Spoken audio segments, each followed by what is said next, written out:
Hi guys, welcome back to our channel. என்னோடய சேனலை இப்போ தான் நீங்கள் ஃபர்ஸ்ட் டைம் பார்க்குறீங்கன்னா ப்ளீஸ் சப்ஸ்கிரைப் பண்ணிக்கோங்க. நீங்கள் கொடுக்குற ஒவ்வொரு சப்ஸ்கிரிப்ஷனும் எனக்கு மிகப்பெரிய மோட்டிவேஷனாக இருக்கும். நாம் இன்றைக்கி இந்த வீடியோவில் குரு பெயர்ச்சி பற்றி தான் விரிவாக பார்க்க போகிறோம்.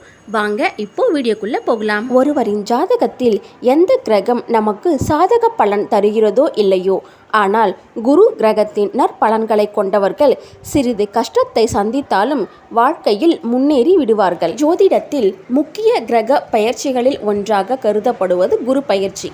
இந்த ஆண்டு குரு பயிற்சி 2024 மே 1 நடக்க உள்ளது. குருவின் அமைப்பும் குருவின் பார்வையும் எப்படிப்பட்ட பலனை அள்ளித்தரும் என்பதை தெரிந்து கொள்வோம்.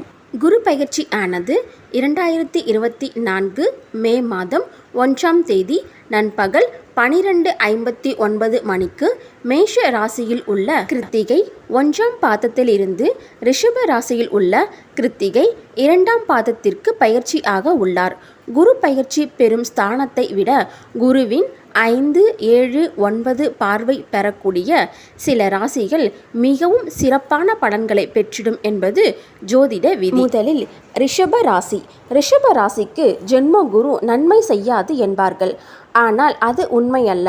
குரு என்பவர் முழு சுபர், ஆசிரியன். ஒருபோதும் ஒருவரின் ஆசிரியர் ஒரு மாணவனுக்கு தவறான வழியையோ பொறாமையையோ காட்ட மாட்டார். ஆனால் குரு சற்று கண்டிப்பானவர். அதனால் ரிஷப ராசியினர் செய்யக்கூடிய எந்த ஒரு செயலில் உள்ள குற்றங்கள், தவறுகளை அவ்வப்போது திருத்துவார். அதனால் உங்களின் செயல்களில் சில கசப்பான அனுபவங்கள் பெற நேரிடும். ஆனால் அந்த அனுபவங்கள் வாழ்க்கை பாடமாக இருக்கும். நாம் பாடங்களை அனுபவமாக, வாழ்க்கையை முன்னேற்றமாக எடுத்துக்கொண்டால் எதிலும் வெற்றி பெற்றிடலாம்.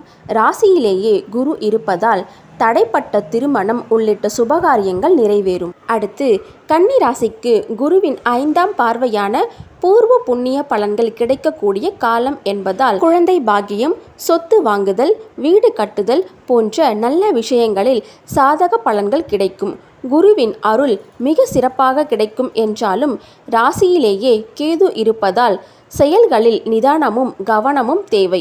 குரு ஸ்தலங்கள், ராகவேந்திரர் போன்ற குரு சமாதி, சித்தர்கள் வழிபாடு செய்வதன் மூலம் குருவின் அருளை மேம்படுத்திக் கொள்வது அவசியம். அடுத்து விருச்சிக ராசி. குரு பகவானின் சமசப்தம பார்வையான 7ஆம் பார்வை விருச்சிக ராசியின் மீது விழ உள்ளது. குருவின் அருள் காரணமாக இந்த ஆண்டில் திருமணத்திற்காக காத்திருக்கும் நபர்களுக்கு நல்ல வரன் அமைந்து திருமணம் நடக்கும். மேலும் விருச்சிக ராசி பெண்களுக்கு ஆண் குழந்தை பிறக்க வாய்ப்புள்ளது. எதிலும் நல்ல முன்னேற்றம் காத்திருக்கிறது. செயல்பாடுகளில் கவனம் தேவை.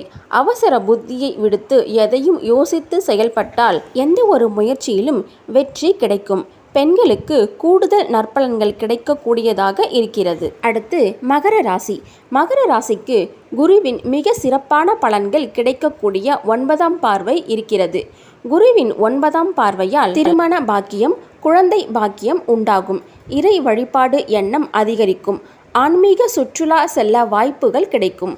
தந்தையின் முழு ஆதரவும், தந்தை வகையில் நல்ல லாபம், சொத்துக்கள் கிடைக்க வாய்ப்புள்ளது. செயல்களில் ஒழுக்கமும் அதிகரிக்கும். செல்வமும் கல்வியில் நாட்டமும் அதிகரிக்கும். மகர ராசியினருக்கு 7.5 சனியின் கடைசி பகுதி என்பதால் நிதானமாக செயல்படுவதும், குரு வழிபாடு செய்வதும், தான தர்மங்கள் செய்ய முன்னேற்றம் தேடி வரும். இவ்வளவு நேரம் நீங்கள் பார்த்த இந்த வீடியோ உங்களுக்கு பிடிச்சிருக்கோம் நம்புகிறேன். அப்படி பிடிச்சிருந்தா ப்ளீஸ் லைக் பண்ணுங்கள். நீங்கள் கொடுக்குற ஒவ்வொரு லைக்கும் எனக்கு ரொம்ப ரொம்ப முக்கியம். அதே மாதிரி சப்ஸ்கிரைப் பண்ணிவிட்டு பாருங்கள் ஃப்ரெண்ட்ஸ். நீங்கள் கொடுக்குற ஒவ்வொரு சப்ஸ்கிரிப்ஷனும் எனக்கு மிகப்பெரிய மோட்டிவேஷனாக இருக்கும். Thank you friends. இதே மாதிரி அடுத்த வீடியோவில் மீட் பண்ணலாம். அது வரைக்கும் பாய்.